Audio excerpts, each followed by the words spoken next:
Olá, eu sou o professor Christian Wenzon e na preparação para a ENAR de 2015, hoje falaremos sobre orçamento empresarial. O orçamento empresarial teve seu início em 1679, junto com a Constituição inglesa. Esta lei definia quais os recursos que os reis e primeiros ministros poderiam gastar ou cobrar. Estas técnicas continuaram a ser desenvolvidas junto com o governo Napoleão no século XIX e daí por diante os governos de todo o mundo. Ao longo dos anos e diante da competitividade do mercado, as empresas sentiram necessidade de aprimorar seus processos de planejamento e controle, surgindo assim também o orçamento como uma ferramenta de gestão. Agora veremos os passos para fazer um plano orçamentário eficaz. Primeiro deles, estabelecer a missão e os objetivos corporativos. Segundo, estruturar as assunções ambientais e a partir desta determinar o fator limitante, normalmente vendas. Algumas empresas podem ter como fator limitante não a vendas,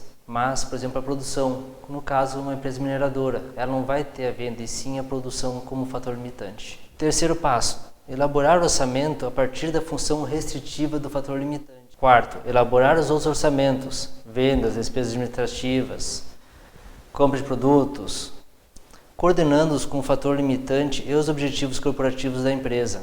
Quinto, sintetizar os orçamentos para produzir o orçamento mestre. Sexto, rever o orçamento mestre à luz dos objetivos corporativos definidos pela empresa. Sétimo, aceitar o orçamento mestre ou, se este não está de acordo com os objetivos corporativos que a empresa estabeleceu, voltar ao passo 2 e repetir todo o processo até o orçamento ficar aceitável. E o oitavo, monitorar os resultados reais contra os resultados orçados e reportar variações ocorridas. Dessa forma, o orçamento empresarial tem como principais objetivos: planejar as metas da empresa, comparar o planejado com o executado e avaliar os resultados encontrados. Quando se realiza um orçamento empresarial, primeiro se estabelece os suborçamentos. Nós veremos o primeiro, que é o orçamento de vendas. A previsão de vendas é considerada a base dos esforços de um planejamento da maioria das empresas. É de grande importância em um planejamento estratégico, pois é a etapa inicial de um processo orçamentário e serve como uma ferramenta norteadora para outros tipos de planejamentos. Antes de definir o conceito de um plano de vendas, é importante destacar as diferenças entre previsão de vendas e orçamento de vendas. A previsão de vendas trata-se de uma análise do que poderá ocorrer, tendo como base dados coletados durante períodos passados. Já o orçamento de vendas é a avaliação dessa previsão, ou seja, os dados adquiridos no plano de vendas são transformados em dados monetários, tendo em vista o objetivo que a empresa estipulou. Outro ponto que deve ser analisado é o macroambiente, visando identificar as restrições internas que a empresa possui e as externas. Exemplos de restrições internas: insuficiência de capacidade produtiva, estrutura administrativa inadequada, mão de obra não qualificada, dificuldade na obtenção de fundos para capital de giro. Ou seja, não adianta a empresa estipular uma meta de 500% de acréscimo nas vendas se ela não tiver capacidade produtiva para isso, não tiver mão de obra qualificada e nem condições de buscar capital de giro para realizar essas vendas. As restrições externas são as mais difíceis de serem detectadas porque envolvem análise da inflação, taxa de juros, o mercado fornecedor de matéria-prima e a atuação dos concorrentes da empresa. Veremos agora um modelo de orçamento de vendas. Nós temos 3 meses. A previsão que o departamento de vendas passou foi de 3.000 unidades em janeiro, 3.500 em fevereiro e 4.000 em março. O preço unitário do produto é R$ 80.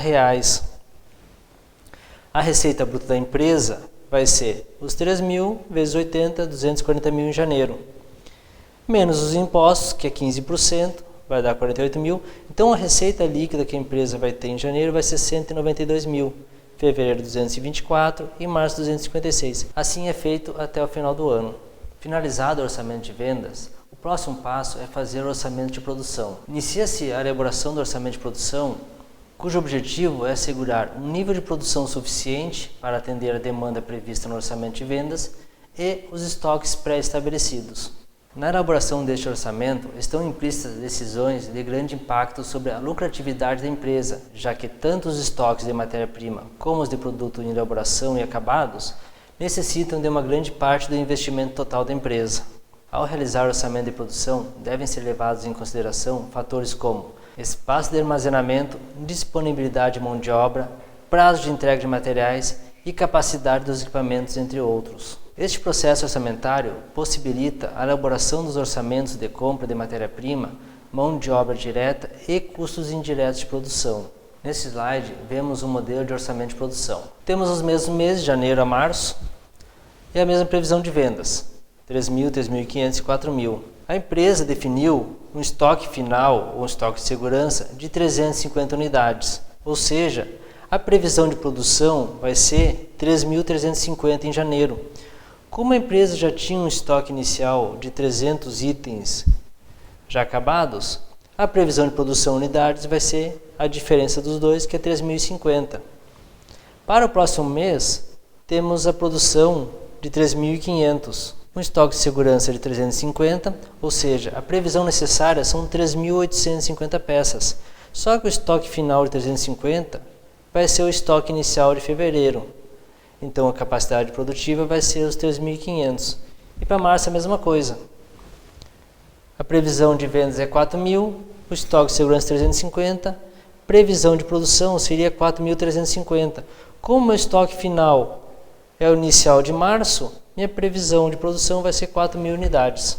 A matéria-prima é um custo direto, sendo que qualquer material agregado ao produto deve ser considerado nesse orçamento. No entanto, deve-se incluir nesse orçamento também os materiais indiretos de fabricação, que se caracterizam por não serem parte integrante dos produtos acabados. O orçamento de matéria-prima deve ser concretizado da seguinte maneira: as quantidades de matéria-prima necessárias para cada produto acabado devem ser estimadas em valores totais para o período de planejamento, especificadas por subperíodos no orçamento de matérias-primas. Veremos agora um modelo de orçamento de matéria-prima. Temos a mesma previsão de produção de janeiro até março. A matéria-prima por unidade dessa empresa é de 2 kg. Então, o total de matéria-prima necessária, 6.100 kg para janeiro, 7.000 para fevereiro e 8.000 para março. Um estoque de matéria-prima final estipulado para a empresa, 700 em janeiro, 700 em fevereiro e 700 em março, que seria um estoque de segurança. Total da previsão de matéria-prima necessária, 6.800 em janeiro, menos um estoque de matéria-prima inicial que ela já possuía, 610. Previsão de matéria-prima em quilos é 6.190 para fabricar as 3.050 unidades.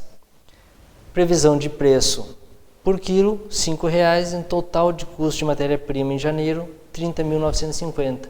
E assim para os demais meses. Finalizado o orçamento de matéria-prima, veremos agora o orçamento de mão de obra direta. Este planejamento envolve a estimativa das quantidades de mão de obra direta necessárias para fabricar os tipos e quantidades de produtos planejados no orçamento de produção.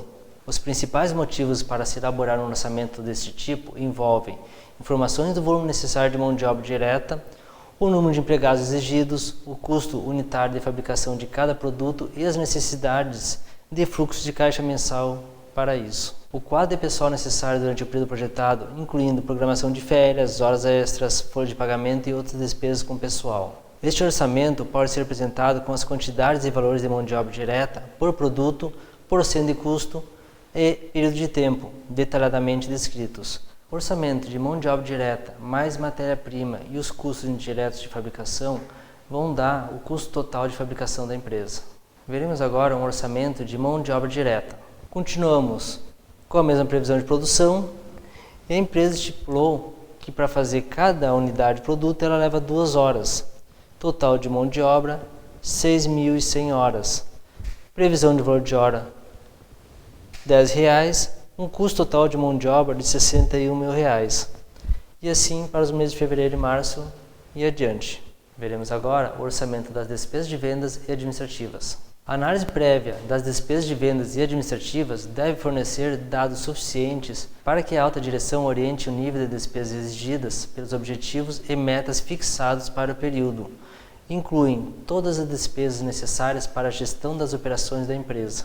O orçamento das despesas com vendas antecipa os gastos com as atividades de vendas, como salários, comissões, despesas da força de vendas, entre outros. As despesas administrativas são todas aquelas relacionadas aos setores administrativos da empresa, ou seja, despesas com operações de escritório, aluguel, luz, água, etc. Veremos agora um modelo de orçamento de despesas de vendas e administrativas. O orçamento das despesas de vendas e administrativas segue o mesmo padrão de janeiro a março. Como despesas variáveis, a gente tem as comissões de vendas e os fretes. Em janeiro, por exemplo, comissões de venda 9.000 e 3.000 de frete, um total de despesas variáveis de 12.000. As despesas fixas, temos como exemplo aqui propaganda, salários de vendas, os salários administrativos, depreciação, taxas e seguros. Aqui poderia entrar luz, água. O total de despesas fixas da empresa é 23.000, sendo que o total das despesas de vendas e administrativas em janeiro foi de 35.000. O último orçamento é o orçamento de custos indiretos, que são os custos indiretos de fabricação. O total do orçamento de custos indiretos depende do comportamento individual dos demais custos e do nível de fabricação. Como exemplo, mão de obra indireta, depreciação, material de escritório, aluguéis, entre outros, podem ser considerados custos indiretos de fabricação. Este orçamento consiste na projeção dessas despesas por período de tempo e agrupadas por responsabilidade. Estes custos não podem ser atribuídos a um único departamento e sim alocados a todos os setores através dos critérios de rateio que a empresa utiliza. Veremos agora um modelo do orçamento de custos indiretos. Este orçamento de custos indiretos foi rateado em cima do cálculo de mão de obra por produto. Nós tínhamos que em janeiro a empresa ia utilizar 6.100 horas de mão de obra direta. O material indireto foi estipulado como R$1 para cada hora trabalhada, então totalizou R$6.100. A mão de obra indireta foi estimada em R$1,50 para cada hora trabalhada, totalizando R$9.150. A energia elétrica foi estabelecida como sendo o custo de 50 centavos por hora trabalhada, totalizando R$3.050. E a empresa estipulou a manutenção como sendo uma parte fixa, um custo de R$5.700, e uma parte variável que custa 20 centavos cada hora trabalhada, totalizando R$1.220. Então a empresa tem de custos variáveis R$19.520. Como custos fixos ainda tem salário de supervisão, depreciação, taxas e seguros, um total de custos fixos de R$33.200. E um total dos custos variáveis e fixos, por exemplo, em janeiro, de R$52.720.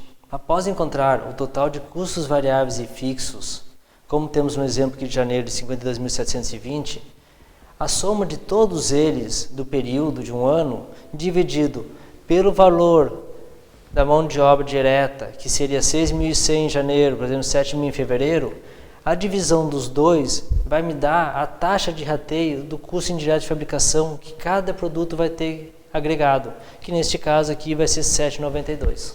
Após finalizar todos os orçamentos, a gente vai elencar eles no demonstrativo do resultado do exercício da empresa. Nós temos aqui, por exemplo, o DRE de janeiro, com a receita bruta de vendas de 240.000, que foi encontrado no orçamento de previsão de vendas, menos as deduções que eram os impostos, que é 48.000, que nos gerava uma receita líquida de 192.000. Como custo de produto vendido, a gente teve o custo de matéria-prima de 30.950 em janeiro, 61.000 de mão de obra direta e os custos indiretos de fabricação 52.720, gerando um custo de produto vendido de 144.670, que dá um lucro bruto para a empresa de 47.330. Diminuindo as despesas administrativas e de vendas, que são as despesas operacionais da empresa, no caso aqui 35.000, o lucro operacional da empresa vai ser 12.330, descontando o imposto de renda e contribuição sobre o lucro líquido, que vai dar 2.959, a empresa vai ter um lucro ainda de 9.371. Assim, para todos os meses, a empresa vai identificar qual é o lucro líquido no final do ano. Após vermos os tipos de orçamento empresarial, nós veremos agora os métodos de orçamento. A sobrevivência das empresas e organizações no momento atual depende significativamente de planejamentos. Para que estes planejamentos se tornassem parte integrante das organizações, os processos orçamentários passaram por evoluções e foram adaptando-se às tendências das modernas teorias de gestão e assim rapidamente se tornaram fundamentais para um bom planejamento estratégico. Veremos agora a evolução do processo orçamentário ao longo dos anos. Os processos orçamentários começaram em 1919 com o orçamento estático. Após isso, veio o orçamento contínuo o orçamento de base zero, o orçamento flexível, o orçamento por atividades e o Beyond Budgeting, que é o último tipo de orçamento criado. O orçamento estático teve seu auge de utilização entre 1919 e 1940, mas ainda é utilizado hoje em dia. Este planejamento é focado nos resultados de um único plano, pois depois de elaborado ele se mantém estático sem alteração desde o princípio. Como não permite nenhum tipo de alteração nas peças orçamentárias, se no decorrer do período os objetivos planejados não forem atingidos, este controle orçamentário tende a se tornar ineficaz. Isso acontece porque os níveis de produção e de vendas muitas vezes se concretizam de maneira diferente da esperada, tornando a comparação entre planejado e o efetivamente realizado distorcida. Caso hajam variações nos dados fixados, os responsáveis pela execução do orçamento devem justificá-las. Veremos agora o orçamento contínuo. A tendência seguida pelas organizações é de planejar o orçamento para o período de um ano. Todavia, este período pode ser muito longo para determinadas empresas.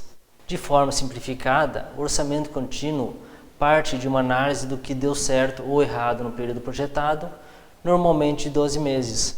Assim, um novo orçamento é planejado a fim de corrigir os erros e fazer melhorias para o período futuro, que pode ser mensal, trimestral ou semestral. Neste slide, nós temos um modelo do orçamento contínuo. Nós temos o período inicial de um ano, orçamento de janeiro a dezembro. O novo período vai ser ao final de cada mês. Terminou o mês de janeiro, já é feito um novo orçamento de fevereiro a janeiro e assim por diante. Terminou fevereiro, vai ser março a fevereiro. Então, o orçamento não termina nunca, ele é contínuo. Algumas vantagens do modelo de orçamento contínuo: facilidade de orçar períodos menores, incorporação de novas variáveis e resulta em um orçamento mais preciso e detalhado. Veremos agora o orçamento base zero. Os métodos orçamentários analisados anteriormente tomam como base para o planejamento o ano empresarial anterior. Contudo, esse tipo de abordagem traz consigo as ineficiências operacionais do período passado. O orçamento base zero vem como alternativa para solucionar esse problema. Esse tipo de orçamento não utiliza como base o ano anterior para a elaboração do plano atual. A empresa precisa estar com todas as atividades ajustadas e os processos bem estruturados para poder elaborar o orçamento base zero e prever as quantias necessárias de recursos para cada departamento. Este orçamento exige que os gestores façam todas as projeções, como vendas, fabricação, despesas administrativas e outras peças necessárias para a elaboração do orçamento, como se estivessem começando do zero, ou seja, fazendo o orçamento como se fosse a primeira vez na empresa. O orçamento base zero é dividido em 3 partes. A variável base zero, que é a menor parte do orçamento, como por exemplo, canetas, cartuchos de tintas. A segunda parte é o núcleo de base zero, que é a conta materiais de escritório, por exemplo. E a terceira divisão é o pacote base zero, que vai ser a junção das variáveis base zero mais o núcleo base zero. Por exemplo, pacote de aluguéis, pacote pessoal, pacote de utilidades. Veremos agora o método de orçamento flexível. As variações nas projeções do orçamento empresarial em relação ao resultado realizado dificultam a análise da eficiência e eficácia, e é nessa etapa que o orçamento flexível deve ser analisado. Quando os resultados reais são comparados com os orçados mediante o orçamento mestre, eles divergem por 2 razões. Primeira delas, as vendas e outras atividades direcionadoras do custo não foram as mesmas que originalmente previstas. O que acontece nesse caso? A empresa projetou uma venda, mas o mercado reagiu de uma maneira diferente, então o orçamento não vai fechar com a previsão de vendas. A segunda razão da divergência são as receitas ou os custos variáveis por unidade de atividade e os custos fixos por período não foram como esperados. Neste caso, o que aconteceu? A empresa projetou os custos fixos e variáveis num valor, só que as expectativas do mercado foram diferentes, ou seja, neste caso, os custos de produção podem ter variado muito. Por exemplo, uma inflação crescente e um período de recessão podem afetar os custos da empresa.